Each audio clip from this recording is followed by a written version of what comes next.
महिला सशक्तीकरण अभियानातून एकाच दिवशी 38,500 लाभार्थ्यांना लाभ.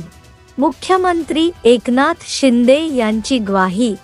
आतापर्यंत या अभियानात एकूण 10,260 लोकांपैकी 2,72,000 महिला लाभार्थी. गडचिरोली येथे मुख्यमंत्री महिला सशक्तीकरण अभियानाचा शुभारंभ.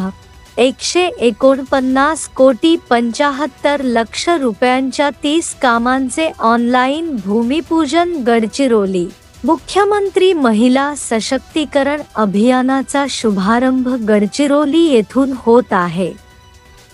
महिलांच्या आयुष्यात नवीन क्रांती घडवून आणणारा हा दिवस आहे.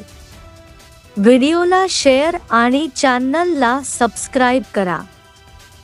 या अभियानातून आतापर्यंत एकूण 10,260 लाभार्थ्यांपैकी 2,72,000 महिला लाभार्थी आहेत. तर आज एकाच दिवशी जिल्ह्यातील 38,500 लाभार्थ्यांना लाभ देण्यात आला आहे. महिलांच्या सशक्तीकरणासाठी शासनाने गेल्या 1.5 वर्षात महत्त्वाचे निर्णय घेतले असून त्याची प्रभावी अंमलबजावणी सुरू आहे. यापुढच्या काळात देखील महिला भगिनींच्या सक्षमीकरणासाठी हे सरकार कटिबद्ध असल्याची ग्वाही मुख्यमंत्री एकनाथ शिंदे यांनी दिली. गडचिरोली येथे मुख्यमंत्री महिला सशक्तीकरण अभियानाचा शुभारंभ करताना ते बोलत होते.